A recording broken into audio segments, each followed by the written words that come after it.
memang nasihat menasehati itu menjadi perkara kewajiban bagi kita sebagai muslim, ya. Bagaimana kita mengajak kepada kebaikan dan juga kesabaran. Namun tentu ada caranya, ada strateginya, ya. Ada etika dalam memberikan nasihat kepada orang lain. Misalkan kita tidak boleh menasehati seseorang atau mungkin seorang individu di tempat umum yang seakan-akan menjudge bahwa orang yang kita nasihati sebagai seorang pendosa. Nah, karena itu bisa memberikan efek malu bagi dirinya ketika kita menasihati seseorang di tempat terbuka, tempat umum gitu. Nah, jadi seakan-akan kita seperti menjudge bahwa dia adalah pendosa. Jadi ada etikanya juga dalam nasihati, ya. Nah, lebih baik kita menasihati itu secara berduaan, atau mungkin ya intinya kita tidak seperti menyalahkan perkara-perkara dia secara kasar gitu, ya.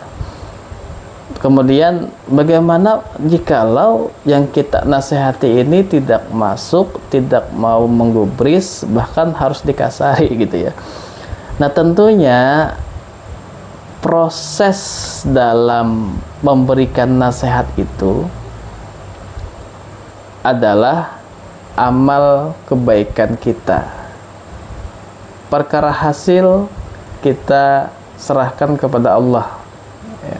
Kita doakan juga, karena terkadang ada orang yang dinasehati dengan cara kasar, justru dia malah menjauh meskipun tujuan kita baik, tapi cara kita yang mungkin salah strategi, ya.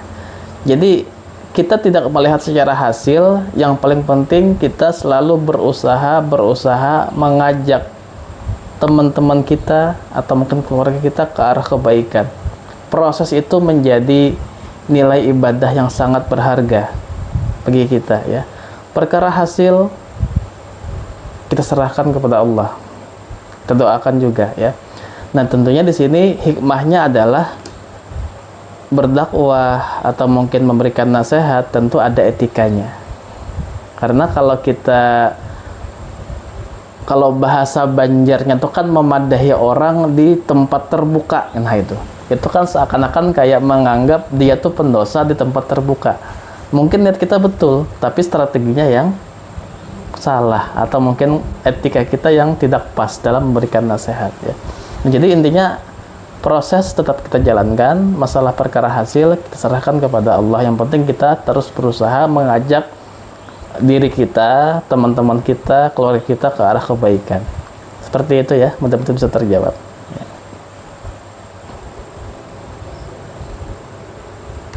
Oke, ini berhubungan dengan karakter, ya. Terkadang ada, ya, kita yang namanya dunia pertemanan kan, kadang ada bukan menghina, tapi mungkin seperti sudah terbiasa mengucapkan dia gini, dia gitu kan. Dan dia tuh nggak marah karena sudah jadi terbiasa. Nah, tentunya kita mengacu kepada hadis Rasulullah tadi, ya. Falyaqul khairan aw liyasmut. Berkata yang baik-baik saja atau diam. Tentu ada proses. Seseorang yang mungkin dia berusaha untuk hijrah, ya, berusaha untuk memperbaiki dirinya, berusaha meningkatkan ketakwaannya, lambat laun ini juga akan berefek kepada interaksi antar sesama manusia. Kalau dulunya mungkin dia sama teman-temannya kan udah terbiasa kan membentuk kebiasaan, jadi karakter dia nggak marah temannya. Nah, mungkin kebiasaan, tapi semakin dia meningkatkan diri untuk bertakwa, maka ini efeknya dia akan mencoba berusaha menjaga diri. Nah, jadi saya rasa bagaimana menanggapi itu, ya tentu kita sebagai umat muslim, kita punya teladan Rasulullah, ya. dan tentu kita berkata yang baik-baik saja, karena bisa jadi ya menurut kita teman kita tuh nggak tersinggung atau ada kebiasaannya, tapi kita nggak tahu bagaimana isi hatinya. Nah, karena gini, kalau singkatnya itu, jangan cari musuh di akhirat. Nah gitu ya, karena biar bagaimanapun setiap kezaliman, setiap mungkin hak yang kita ambil dari orang lain, kalau kita tidak tuntaskan di dunia, maka di akhirat nanti mereka akan menuntut. Nah, jadi kita perbaiki diri kita, ini akan berefek kepada karakter kita sebagai umat muslim, sebagai manusia, untuk lebih memperbaiki interaksi antar sesama manusia.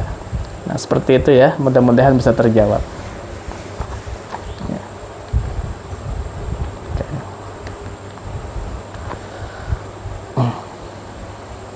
Baik. Memang dalam interaksi kepada sesama manusia tentu tidak selalu lurus ya. Kadang ada belok-beloknya, kadang ada perkataan yang membuat kita tersinggung dan sebagainya ya. Perkaranya adalah bahwa sekecil apapun kebaikan yang kita lakukan, itu akan kembali kepada kita. Dan sekecil apapun perbuatan buruk yang dilakukan, itu juga akan kembali. Nah, bagaimana ketika ada orang yang kita sudah baik kepada dia, tapi barangkali orang itu malah membalas dengan kejelekan, membalas dengan lisan yang tidak baik dan sebagainya. Yang pertama, tentu kita harus memberikan hadiah dan bersyukur kepadanya. Kenapa? Karena ini merupakan transfer pahala. Seharusnya kita baik, ya seharusnya kita, oh terima kasih sekali gitu, gak usah sakit hati. Transfer pahala tuh. Dia capek-capek ibadah, capek-capek sedekah, kita tidur-tiduran transfer kita ya. Jadi nggak perlu sakit hati. Dan tidak perlu juga kita balas dengan keburukan. Karena kalaunya keburukan dibalas dengan keburukan, kan draw. Sama nih. Tapi kalau keburukan dibalas dengan kebaikan, maka insya Allah keburukan ini akan semakin lama semakin memudar. Semakin memperbaiki diri dia, diri teman kita, agar dia bisa memperbaiki dirinya. Nah, jadi tentu kita tidak perlu sakit hati ya. Bahkan ini itu ditransfer pahala bagi kita. Seharusnya kita memberi hadiah kepada dia gitu. Terima kasih gitu. Ada Imam Abu Hanifah, itu luar biasa sekali betapa lembutnya hati beliau. Imam Abu Hanifah. Ada seorang yang selalu mencaci Imam Abu Hanifah ya. Bayangkan selalu dicaci, selalu dimaki. Ketika beliau di majelis saja, beliau pengajian gitu, dikata-katain juga. Bayangkan, ya mungkin seperti ini ya, kita pengajian, ada orang yang mencaci-caci kita gitu. Gimana kira-kira rasanya gitu. Sampai Imam Abu Hanifah itu berjalan ke rumahnya, diiringi, diikutin, selalu dimaki-maki. Sampai di rumah, kemudian Abu Hanifah berkata pada orang ini, apakah ada lagi yang ingin dikatakan? Kalau nggak ada, saya mau masuk dalam rumah. Nah gitu. Tanpa membalas kejahatan orang. Betapa lembutnya hati beliau gitu. Nah, ini menjadi sumber teladan kita bagaimana kita membalas keburukan dengan kebaikan. Ya tentunya kita berupaya memperbaiki diri kita juga. Nah, seperti itu ya. Mudah-mudahan bisa terjawab.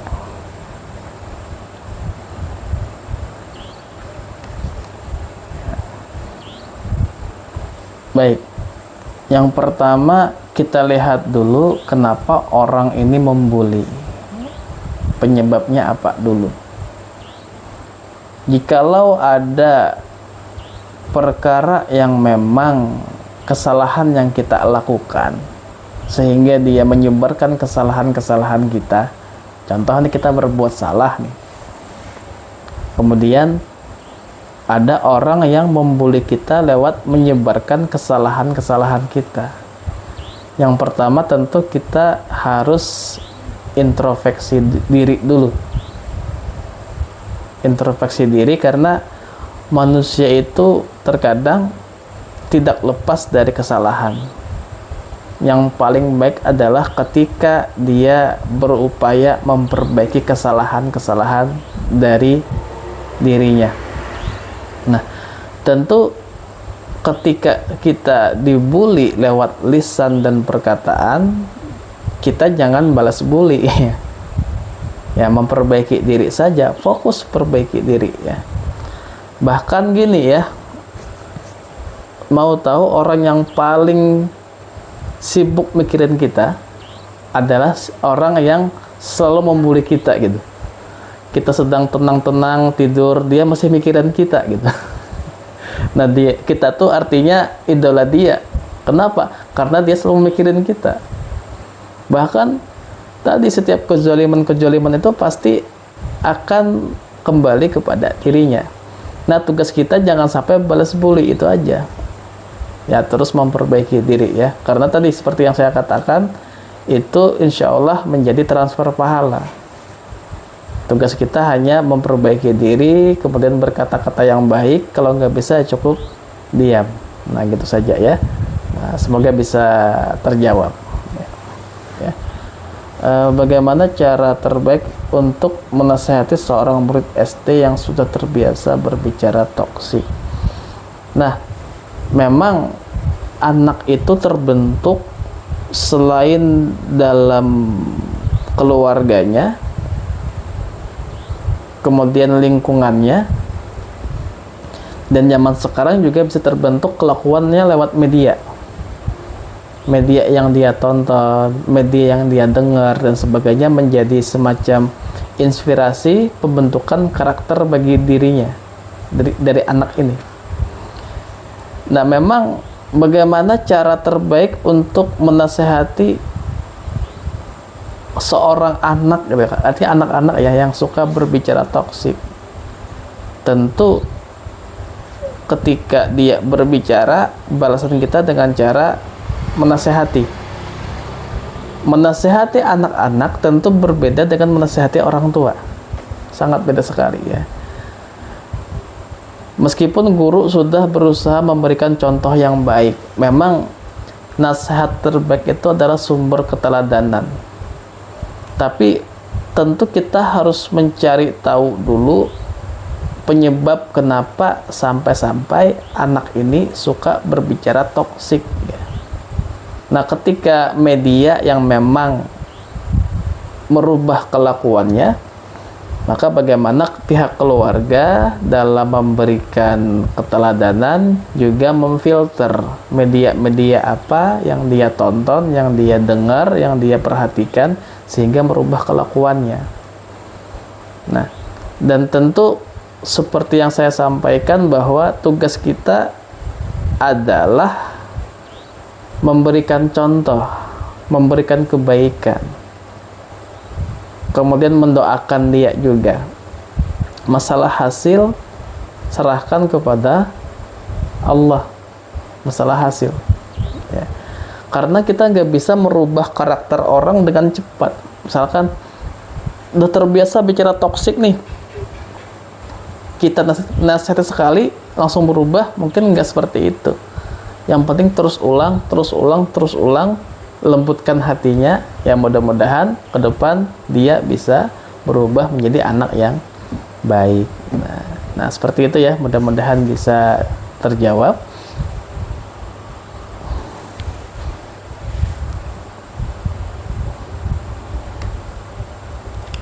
Sepertinya ada chat yang tidak terbaca di atas ya.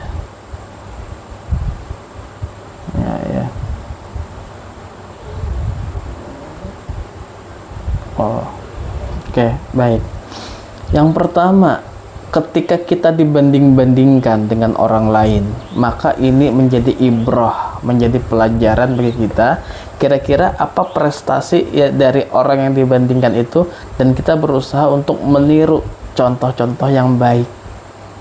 Oh, kita dikomentari yang ini berprestasi, kita tidak, menjadi semangat motivasi kita untuk juga berprestasi. Oh, dia mendapatkan pencapaian yang luar biasa, dikomentari kita. Jadi jangan jadikan itu semacam sumber sarana sakit hati, enggak, tapi menjadi semacam motivasi. Jadikan kritik menjadi sarana motivasi kita untuk merubah ke arah kebaikan. Kalau orang bisa berprestasi, kenapa saya tidak? Nah, perkara orang mengomentari setiap kehidupan kita, kapan nikah, atau mungkin itu kapan ini, kapan itu. Nah, kita jawab dengan baik-baik. Karena terkadang kalau kita tidak jawab dengan perkara terbaik, mungkin orang akan nanya lagi. Misalkan kan, nah memang tradisi ya, pertanyaan kapan nikah ini menjadi semacam bumerang kadang-kadang. Maka sebagai orang yang mungkin ini, doakan saja itu dapat jodoh terbaik, gitu aja jawab gitu ya. Mohon doanya supaya saya juga berprestasi gitu dan sebagainya. Ya, kita lanjut yang tadi mungkin ya. Ya baik, nah jadi gitu ya. Intinya ketika dibandingkan, kalau perbandingan ya tentu ini menjadi motivasi kita untuk juga mengejar prestasi agar kita bisa mencontoh orang yang dibandingkan dengan kita. Kalau ditanyakan perkara-perkara yang kita sulit menjawab seperti kapan nikah, kapan ini, ya kita agak sulit menjawab, ya jawab dengan doakan saja. Doakan semoga dapat jodoh terbaik. Itu jadi doa. Jawaban lagi jadi doa ya. Nah, artinya masih proses perbaikan diri dan sebagainya. Nah, jadi kita berusaha menjawab pertanyaan yang agak saya paham aja ya, gitu, dengan minta didoakan yang terbaik. Nah, gitu aja ya. Semoga bisa terjawab. Ya.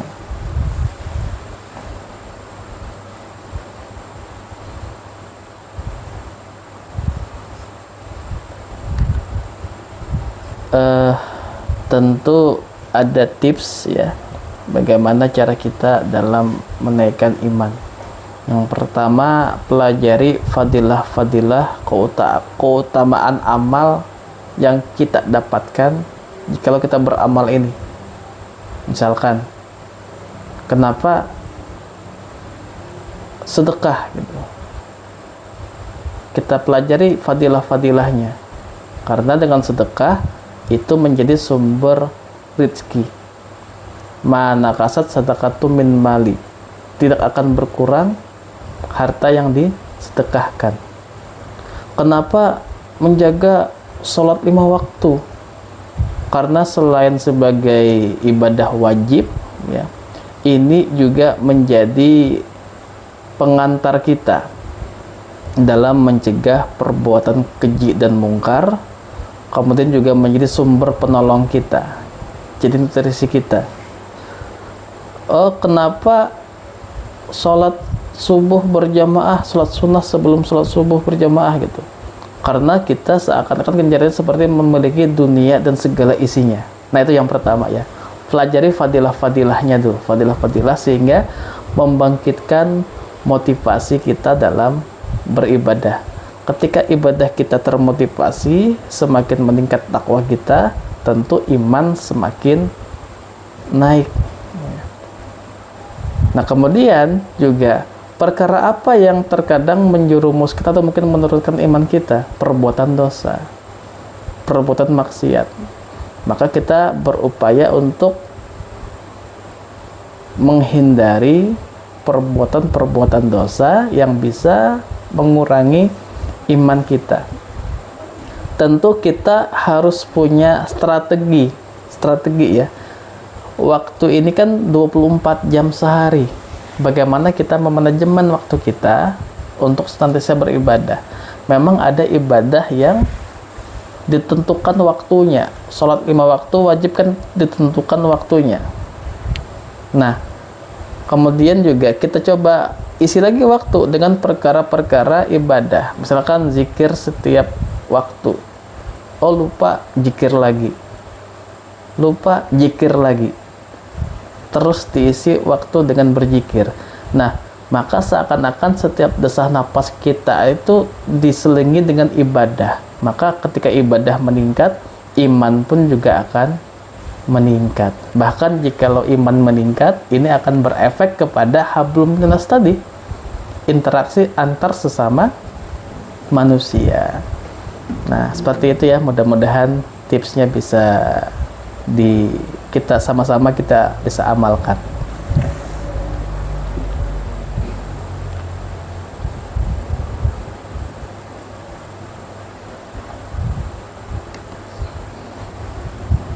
Tentu kita tahu bahwa yang paling mahal itu adalah ketenangan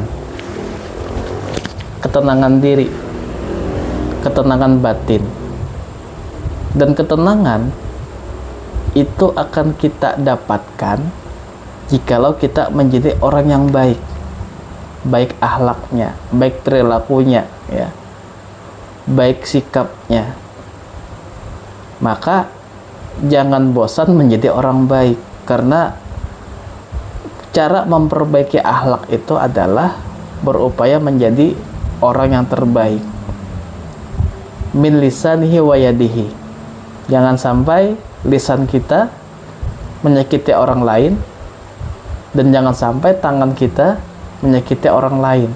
Maka itu ciri-ciri baik ya, dan tentu akhlak kita akan baik juga, diperbaiki. Di samping derasnya arus pergaulan sekarang, ya tentu yang namanya hidup itu pasti ada masalah. Namun ketenangan akan didapatkan jikalau kita berupaya terus memperbaiki diri. Ya, mudah-mudahan bisa terjawab ya.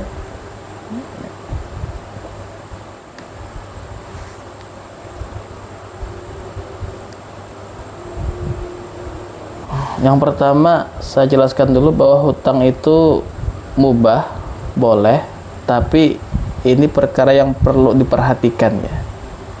Jangan sampai hutang dan hilang, itu jangan sampai seperti itu. Hutang itu memang mubah, diperbolehkan, tapi upayakan untuk dihindari. Cara menghindarinya bagaimana? Ya, intinya kita bergaya itu sesuai kebutuhan, bukan keinginan. Karena kan perkara uang ini kan cuma dua, kebutuhan atau keinginan. Dan ketenangan akan didapatkan bagi orang yang bebas hutang.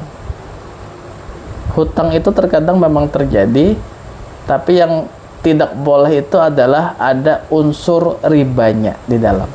Itu nggak boleh. Itu jelas haram ya. Ketika piutang dengan ada unsur riba, itu jelas haram.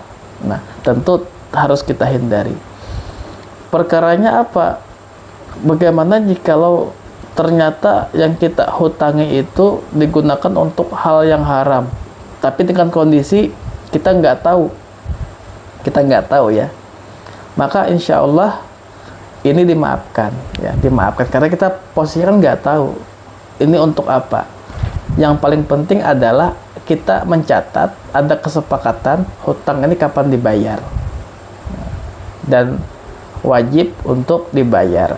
Jikalau sudah jatuh tempo ternyata tidak ada kemampuan untuk membayar, maka setidaknya ada penjelasan dulu kepada yang bersangkutan untuk minta tempo kembali sampai kapan lunas, jangan sampai hilang. Karena hutang di dunia itu masih ringan, kita masih bisa mencari.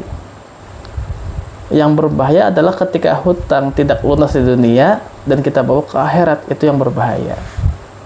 Nah, jadi kalau dari segi pertanyaan ini, jikalau dalam posisi kita tidak tahu, maka insya Allah dimaafkan. Ya. Perkara dosanya adalah teman kita tadi yang berhutang. Ya. Nah, tentu kita wajib menasehati teman kita ini. Ya. Kemudian bagaimana cara menyikapi seseorang teman yang hanya datang kepada kita ketika mereka butuh saja. Masalah pertemanan tentu ada yang cuma datang hanya butuh saja, ada yang gitu ya. Nah, ya kita tentu ketika berbuat baik tidak perlu embel-embel terima kasih. Tidak perlu embel-embel pujian atau mungkin kata-kata baik dari teman kita. Yang paling kita pikirkan adalah apapun kebaikan kita, meskipun mereka datang cuma butuh saja, apapun kebaikan kita, mudah-mudahan ini diganjar oleh Allah Subhanahu wa Ta'ala. Itu aja. Kita nggak perlu pujian atau mungkin semacam kata-kata terima kasih dari manusia yang bisa membuat kita bangga atau apa ya. Nah, mereka cuma itu saja, nggak apa-apa.